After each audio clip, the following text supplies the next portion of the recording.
Hello and welcome back to the Onimai review. Today we're taking a look at episode 2, Mihiro's time of the month. I won't be the one to put into words what that means, but I'm sure you can figure it out. If you haven't seen my review on episode 1, then please go check it out. I suggest you go look at that one first if you want to get caught up on my analysis and how the basis of the series will go. Anywho, this episode covers chapters 5 to 6, while episode 1 covers chapters 1 to 3. If you're wondering, chapter 4 is most likely cut out due to pacing reasons, and not fitting in with the episode, which is understandable. However, Mahiro convincing these guys online that she's a girl and turning them all into simps will never not be funny to me. Okay, on to the actual episode. Onimai. The episode begins, and we get to see Mihari about to take a bath, while Mahiro is just gaming. Playing Guilty Gear Strive specifically, everything seems normal until... Afterwards, we found out the water's gone cold. That's why she screamed like that earlier, and tells Mahiro that they're going to use the public bathroom located nearby, as Mihari cannot fix it.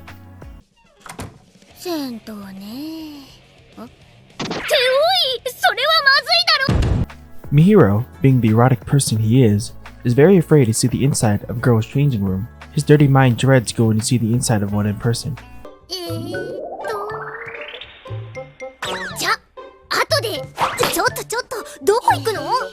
Here, we get the shower scene.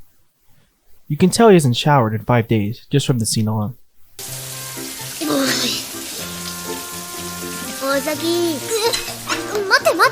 Afterwards, Mihari gives a little lesson about thoroughly washing long hair, which I think everyone who's a fan of this anime needs to follow, and then gives him the leave-in treatment for the ends. In the manga, Mahiro just gives up and leaves right after she says this, but in the anime, however,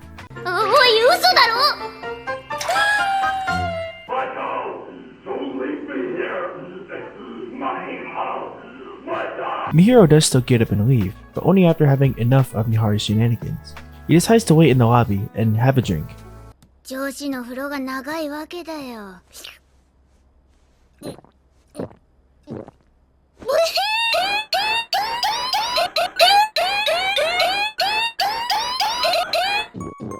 As Mahiro waits in the lobby, we get this episode's important or eccentric scene.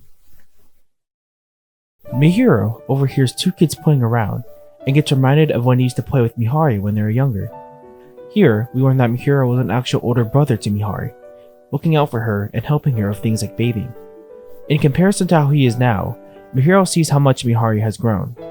She's become such a compelling and overachieving person that exceeds his expectations. In a matter of time, she will no longer be his little sister anymore. As short as this scene is, it tells us a lot. We know that Mahiro was turned into a shut-in by his sister's success, but before that, he was a genuine, kind, and caring older brother. It is kind of heartbreaking that Mahiro stopped looking out for Mihari because of how she quickly overshadowed him. From this perspective, you may put shame on Mihari for not at least mentioning her older brother to anyone else during her pinnacle years at school. But, in later episodes and chapters, we learned that Mihari talked about Mahiro a lot in middle school and checked up on him. It was Mahiro who ultimately decided to give up and not show his face to anybody else. Besides, it has come full circle, with Mihari helping Mahiro grow a better future. Also, don't worry, I'll expand on those scenes in a later episode, so stay tuned. Onii-chan. Mahiro-chan. Onii-chan. The next day, as the two eat breakfast, Mahiro gets to experience the difficulties of being a girl. First of these being hair, but Mihari provides him with a headband to keep his hair up.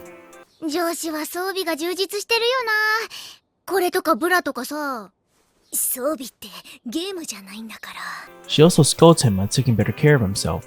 Being a girl now, there will be more responsibilities and tasks that you have to deal with coming forward, so you better prepare.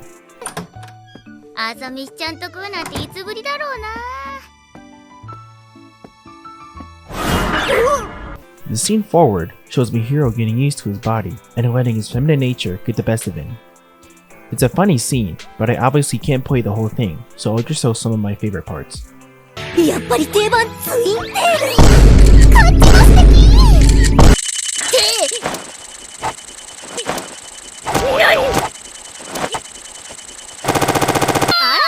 I will talk about this a little bit at the end though, because we get to see Mihari in a different outfit, which isn't common. I think she only changes her outfit like 3 times throughout the entire series. Mahiro points out the irony of making him dress up despite Mihari wearing the same thing every day. Mihari exclaims that it's her uniform and trademark outfit. Well, she isn't wrong, but battered by Mihiro's statement, she decides to go tie herself a new look. これでいいでしょ？あ、はい。 Now here, we get to experience what is called an identity crisis. Mahiro notices how second nature all this stuff is becoming to him, and exclaims that he'll regain his masculinity. とは言ったものの、男らしさとは。 Don't worry, Mahiro, I ask myself that question all the time. Mihari then suggests to Mahiro that he should worry less about his masculinity and more about taking care of himself. Things like waking up at a reasonable hour, moderating game time, and exercise.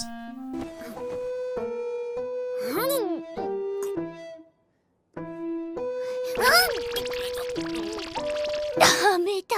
何？今のもしかして腹筋？ Mahiro then feels a little sick and promptly passes out. He then wakes up to Mihari crying, which makes me a bit sad every time I rewatch this scene. Mihiro's sudden pass out shouldn't have happened. It wasn't due to any side effects, and Mihari was sure she took the necessary precautions. After all, it's only been a month. 1ヶ月？ Mahiro rushes off into the bathroom before Mihari gets to explain what's about to happen. Thus, we get one of the most infamous scenes of this entire anime. 当てて。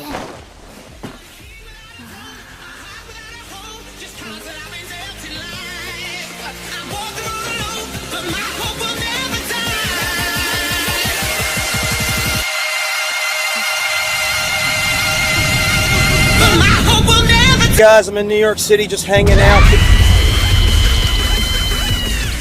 After Mahiro's traumatic experience, he's completely frightened. Mihari, being the person she is, aids him and tells him that it will be better.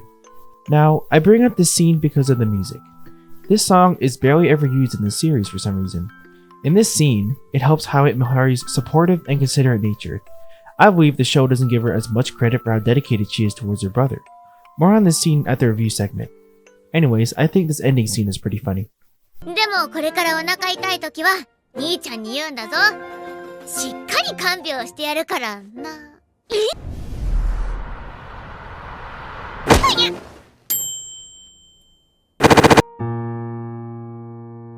Onimai.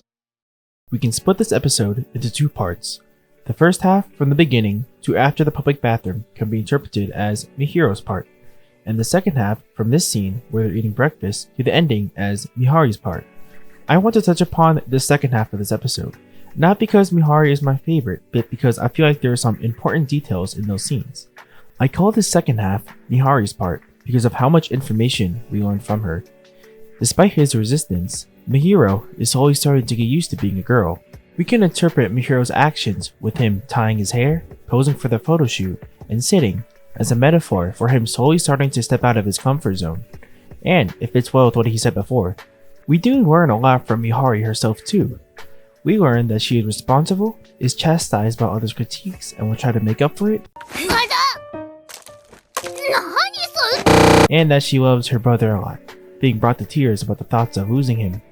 Apart from Mahiro's arc, this episode fleshes out Mihari's character and their bond a lot more. Piecing together their relationship and realizing how much of a caring older brother Mahiro used to be was sad, but all the more better when Mihari steps in to help her brother back on his feet. I also love the way Mihari is portrayed in this episode.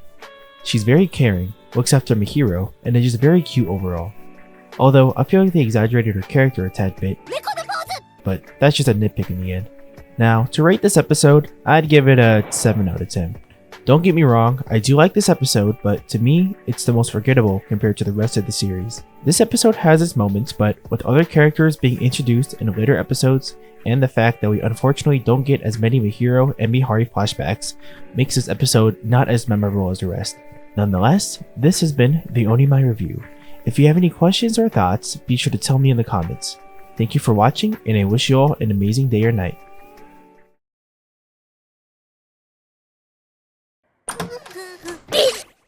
やだ、かわいい。